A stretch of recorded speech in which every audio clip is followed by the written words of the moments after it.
Forget heroic newsreels and stoic generals. World War II wasn't just tragedy and triumph. It was a 6-year masterclass in human stupidity on a global scale. Seriously, some decisions made back then make modern internet challenges look like Nobel Prize-winning ideas. Welcome to Video, where we expose the historical facepalms nobody talks about. Get ready for 33 reasons to ask, how did we even win?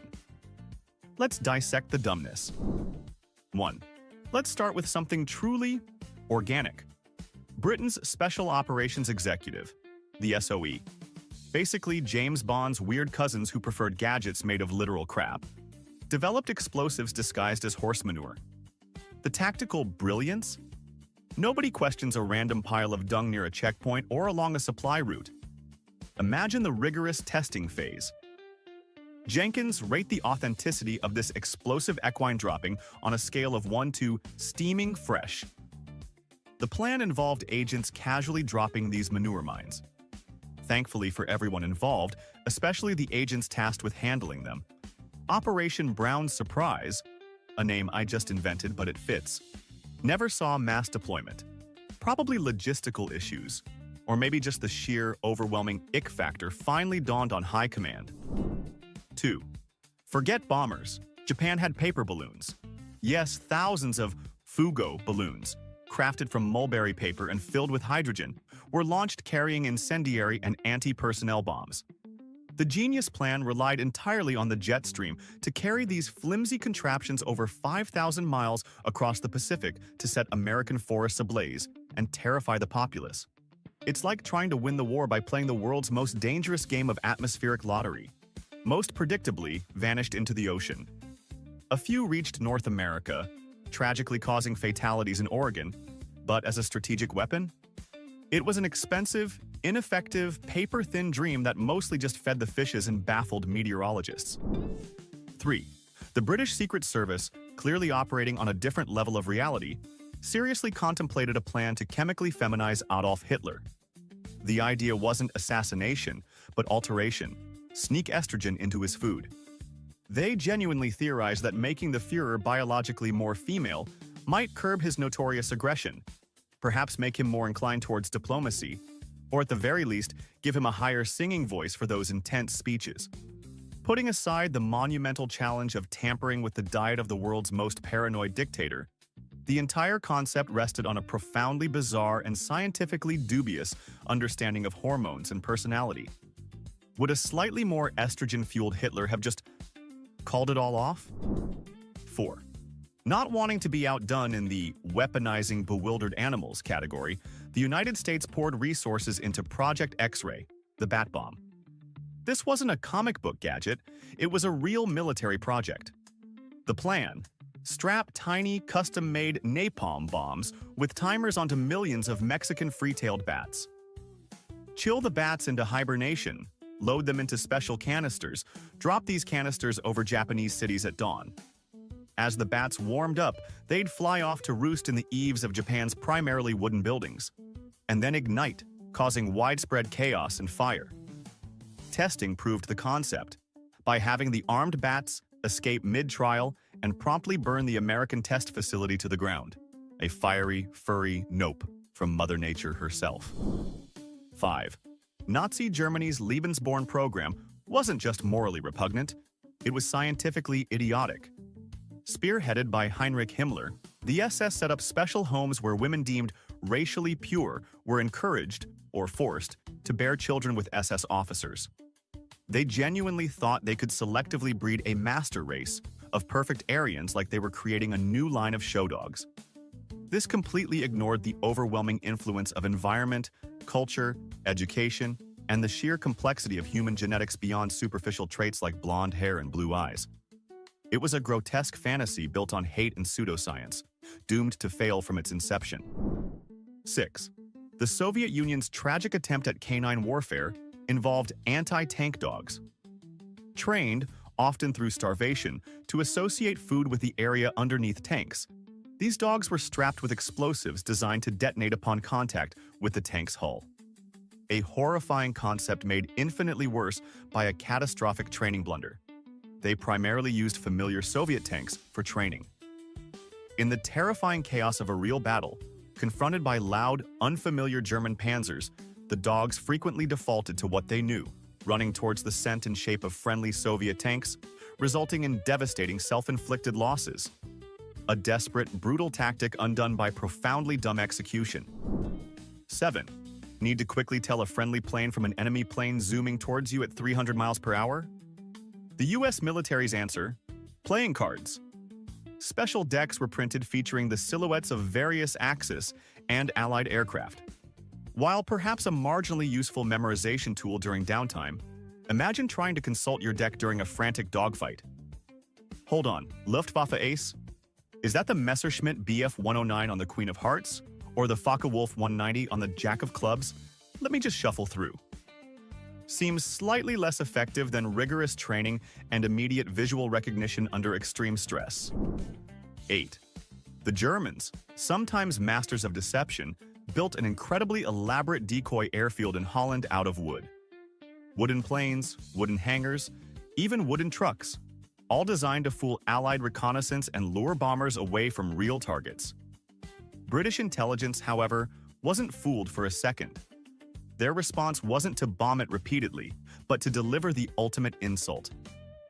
They dispatched a single Mosquito bomber, which flew low over the pristine fake airfield and dropped one precisely aimed non-explosive wooden bomb, painted with the inscription, "Wood for Wood." The trolling level was legendary. 9. Exploding rats. Yes, another morbidly creative gem from Britain's SOE. The plan was deliciously devious. Obtain quantities of dead rats, carefully slit them open, stuff them with plastic explosives and a time fuse, sew them back up, and have agents discreetly place them in the coal piles near German factory or locomotive boilers. An unsuspecting German stoker shovels coal, along with the booby-trapped rodent, into the furnace, leading to a devastating boiler explosion. Unfortunately, the very first shipment of these explosive vermin was intercepted by the Germans. The result wasn't mass sabotage, but mass paranoia. Suddenly, every dead rat was suspect, leading to nationwide rat inspection campaigns that wasted enormous amounts of German time and manpower. 10. America's Project Pigeon wasn't a joke. It was a serious, funded military research program led by behavioral psychologist B.F. Skinner. The goal? Create pigeon-guided missiles. Inside the missile's nose cone, a screen displayed the target.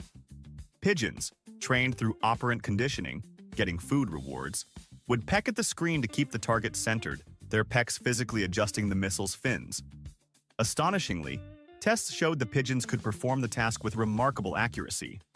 But eventually, the sheer weirdness and perceived unreliability of trusting a complex weapon system to a bird's pecking instincts led the military to cancel the project in favor of electronic guidance.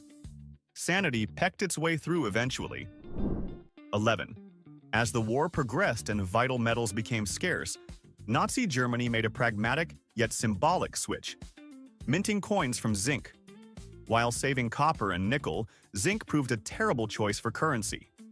It corrodes incredibly easily, especially with handling and moisture. These wartime coins quickly turned dull, pitted, gray, and sometimes literally crumbled in circulation. Imagine the economic confidence inspired when your small change is actively disintegrating in your pocket. It became a tangible, everyday reminder of the Reich's decaying resources and unsustainable ambitions. 12. The U.S. Army's secret spraying of St. Louis and other cities in the 1950s and 60s with chemicals like zinc-cadmium sulfide is a chilling example of government experimentation on its own population. They claimed they were testing defensive smokescreens against potential Soviet attacks. However, they deliberately targeted low-income, predominantly black neighborhoods without informing residents or obtaining consent, exposing hundreds of thousands to substances later linked to health problems, including cancer. Calling it merely dumb ignores the profound ethical violations and lasting harm caused by this reckless disregard for citizens' well-being disguised as national security research. 13. The Allied Ghost Army was deception elevated to an art form. This top-secret unit, the 23rd Headquarters Special Troops, used a stunning array of tricks.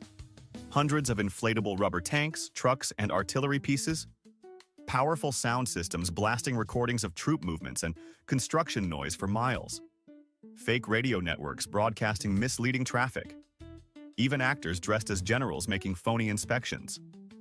Their elaborate illusions successfully convinced the Germans that major Allied forces were positioned elsewhere, playing a crucial role in the success of D-Day and other campaigns. They literally won battles with hot air and sound effects. 14.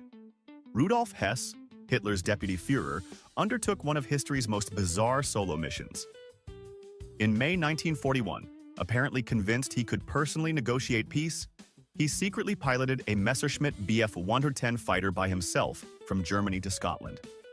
He parachuted out near the estate of a duke he hoped would facilitate talks, sprained his ankle on landing, and was promptly apprehended by a local farmer armed with nothing but a pitchfork.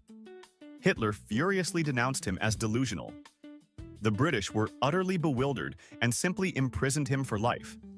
A stunning display of high-level rogue diplomacy ending in utter, embarrassing failure. 15. The British sticky bomb, a desperate measure for infantry to combat tanks. It was essentially a glass flask filled with nitroglycerin, covered in an extremely sticky substance, birdlime, encased in sheet metal, and mounted on a handle. Peel off the tape, slap it onto a panzer. Simple. Except the adhesive was notoriously unreliable on dirty, dusty, or wet tank armor, common conditions, but loved sticking to the soldier's own wool uniform. Imagine the sheer, heart-stopping panic of being physically attached to your own live, high-explosive anti-tank grenade while trying to run away under machine gun fire. Utterly terrifying design flaw. 16. Project Habakkuk wasn't just an ice aircraft carrier. It was envisioned as a 2-million-ton behemoth constructed from pykrete, a frozen mixture of water and wood pulp stronger than concrete. Proposed by Geoffrey Pike, this floating iceberg fortress was meant to be unsinkable and provide air cover mid-Atlantic. Large prototypes were built, and pykrete's durability was proven. It resisted bullets.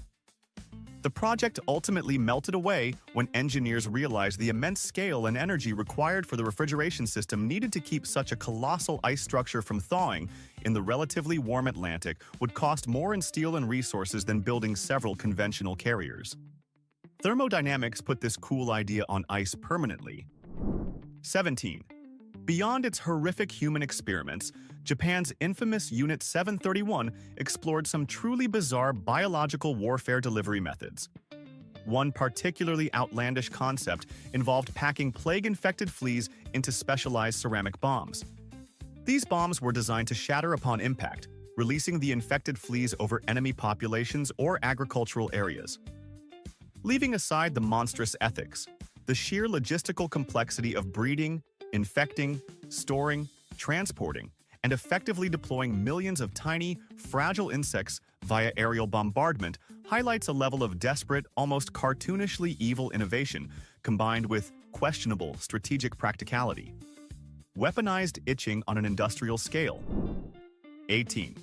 Benito Mussolini's decision to enter World War II in June 1940 was a spectacular example of opportunistic miscalculation. Convinced that France was already defeated and Britain was on the verge of collapse following the German Blitzkrieg, he declared war hoping to make easy territorial gains and claim a seat at the victor's table.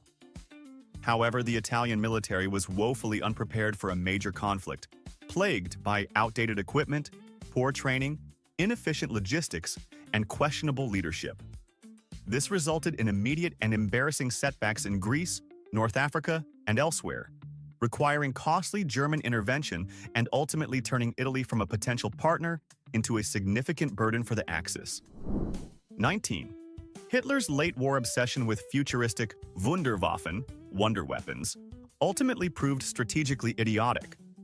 While technologies like the V-2 ballistic missile, the Me-262 jet fighter, and advanced U-boats were groundbreaking, they consumed enormous resources, materials, fuel, skilled labor, research time, that were desperately needed for mass-producing proven, effective weapons like the Panzer IV tank or the STG-44 assault rifle, and for basic supplies.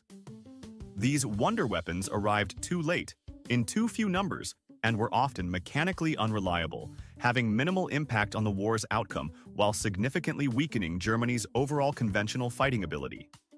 A triumph of propaganda over practicality. 20.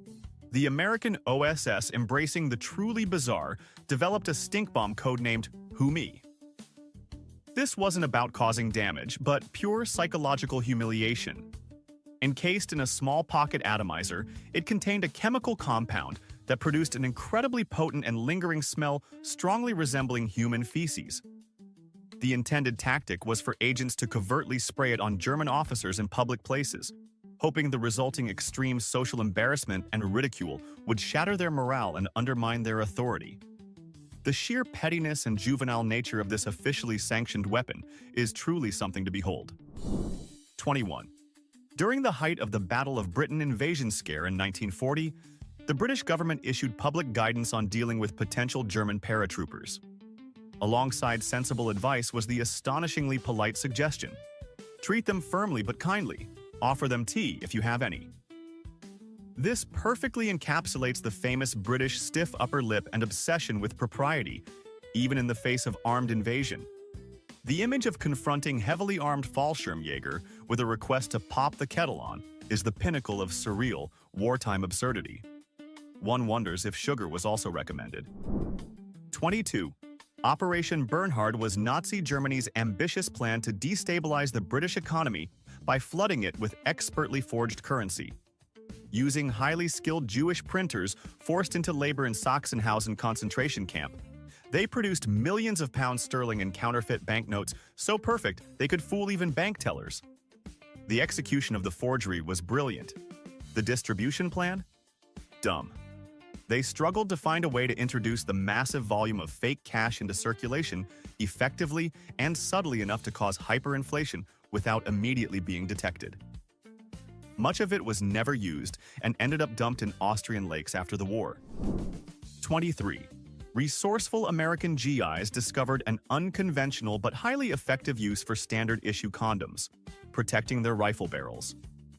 In the wet, muddy, sandy conditions frequently encountered in combat zones across Europe and the Pacific, stretching a condom over the muzzle of their M1 Garand, M1 carbine, or Thompson submachine gun provided a cheap, waterproof seal against debris and moisture.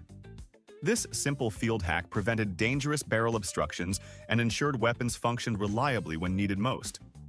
Practical ingenuity meets slightly awkward battlefield necessity. 24.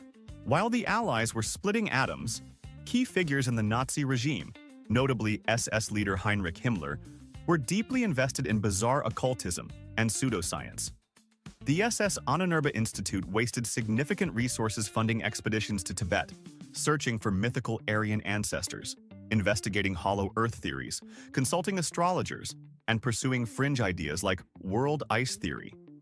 This fascination with mysticism and rejection of established science, stemming from warped ideology, represented a significant and ultimately fruitless diversion of focus and resources from the practical realities of fighting a modern industrial war. 25. The Japanese I-400 class submarines were true marvels of engineering for their time. The largest submarines built until the nuclear era, each capable of carrying and launching 3 Aichi M6A Seirin attack floatplanes from a watertight hangar and catapult system. Their intended mission was a surprise attack on the Panama Canal locks. After Japan's surrender, the U.S. Navy captured the surviving I-400s, meticulously studied their advanced capabilities, a genuine underwater aircraft carrier, and then, fearing the technology would fall into Soviet hands as the Cold War brewed, deliberately scuttled them in deep water off Hawaii. A technological treasure destroyed by nascent superpower paranoia. 26. Fanta, the globally recognized orange soda, owes its existence directly to Nazi Germany and World War II trade embargoes. When the war cut off the supply of Coca-Cola syrup to Germany, the head of Coca-Cola Deutschland, Max Keith, needed a new product to keep his bottling plants operational. He improvised, creating a fruit-flavored soda using whatever scarce ingredients were available, often industrial leftovers like whey, a cheese byproduct, and apple pomace, fiber from cider pressing. He named it Fanta, derived from the German word for imagination. The brand thrived in wartime Germany and was later acquired by Coca-Cola globally after the war. 27. Donald Duck became an unlikely weapon in the U.S. Treasury Department's arsenal. The 1943 Disney animated short The Spirit of 43, commissioned by the government, features Donald grappling with his conscience, represented by a thrifty Scot and a wasteful zoot suitor, over whether to spend his paycheck or save it to pay his income taxes. The cartoon explicitly frames paying taxes promptly as a patriotic duty essential for funding the war effort against the Axis powers. Using a perpetually angry, semi-clothed duck to lecture on fiscal responsibility is peak